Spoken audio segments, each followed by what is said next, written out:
Good morning.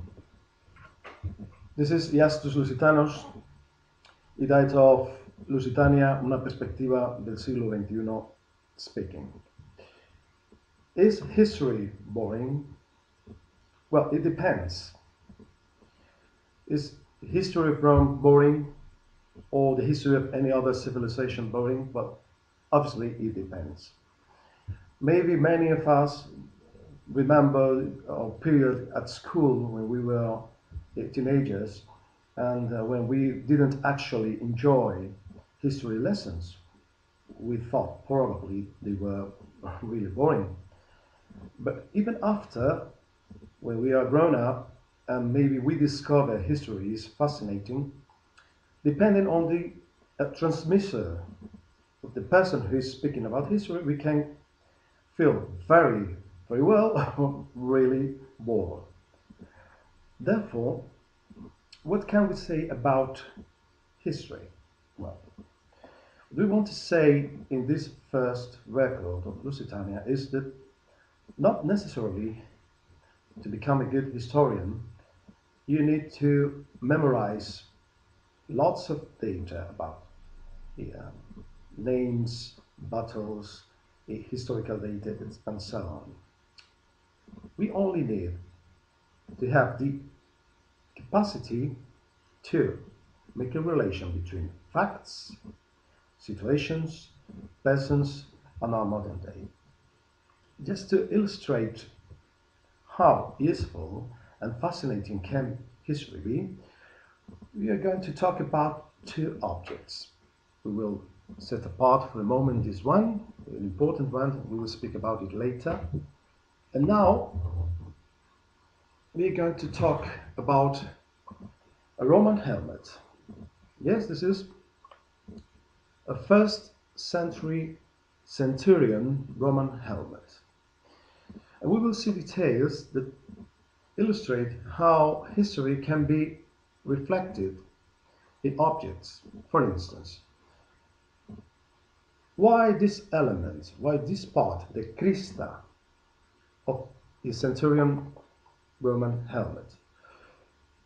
This is necessary because the legionnaires, depending on this centurion, needed to see always very clearly in front of them as a reference the centurion. This was absolutely important in order to be properly involved in the process of battle. In the front we can see this element, this part. In reality it's a protection element. Closing. Also, here we can see some kind of what we could call eyebrows. This disposition, the structure of the helmet is stronger. And it is better protection in order to face an axe or a sword. This is called Gallic helmet. Why? Because the Romans did not believe they were the best in everything. They actually copied the good ideas of other people, and they thought that the Celt helmet was absolutely good, and they worked on it, and they obviously got a better version of the Celt helmet. Also, we see this element, this protection element of the face. In this area of our face, a wound can be terrible and deadly. Therefore, the face was perfectly protected, and in a way that the soldier, or the centurion in this case, could hear properly in the middle of a battle.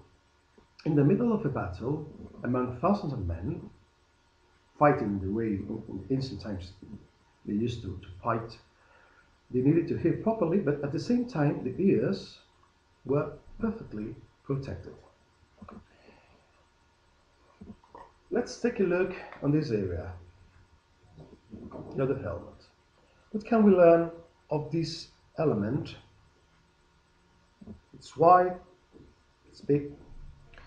Well, in the first times, Roman legions fought Mediterranean people, and they were men of more or less the same height.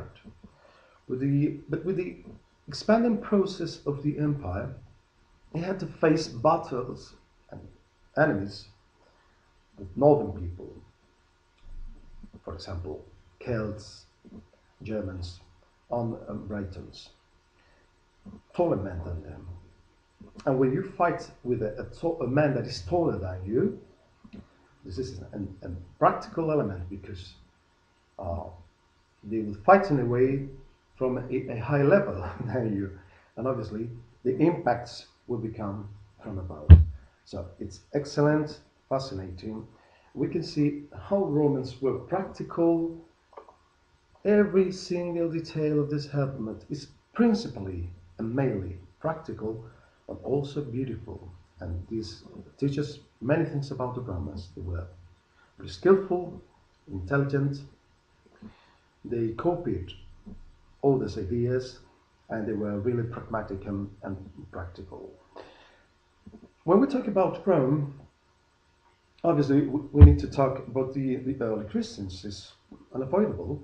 And what can we see about this helmet? Well, if we take a look in the chapter 6 of the letter of the Christian Apostle Paul to the Ephesians, it is talking about the helmet of salvation.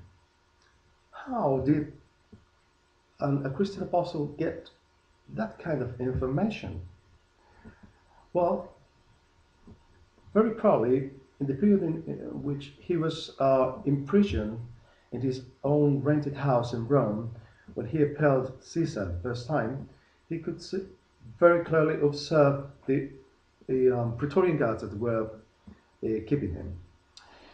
It is interesting to see how the book of the Acts of Apostles talk about the non-Gentile, the first non-Gentile Christian, or non-Jewish Christian. He was called Cornelius, and Cornelius was a centurion of the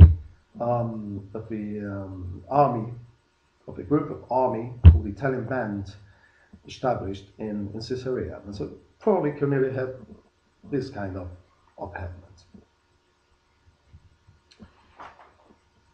We're going to talk about another object, and we will learn a lot also about it. Let's put here the helmet. And we'll talk about the menorah. Well, the menorah is a symbol of the Judaism. According to the Torah, according to the Hebrew scriptures, we can see this is a design of divine origin that was integrated into Israel's tabernacle and then later in the temple of Jerusalem. Well, what's the relation between the menorah and the helmet we were talking about formerly? Well, in the year 70 of the Common Era, the Roman armies, commanded by Titus, the son of Vespasian, conquered and destroyed completely Jerusalem, his temple included.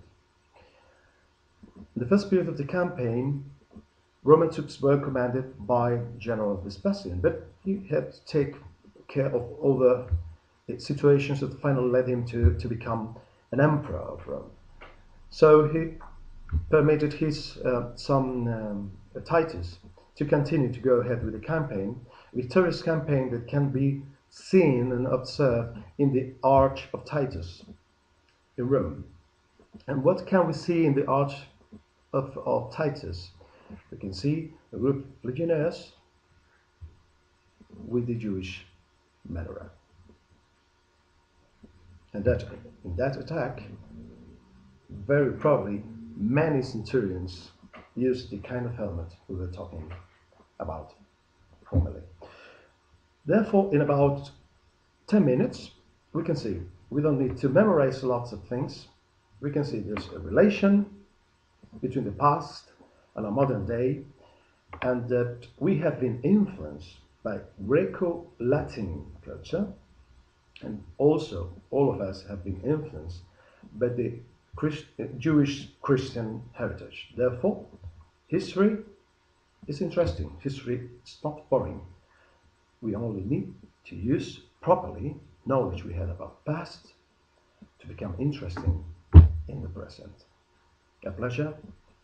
IASTVS Lusitanos y Daito, Lusitania, una perspectiva del siglo XXI.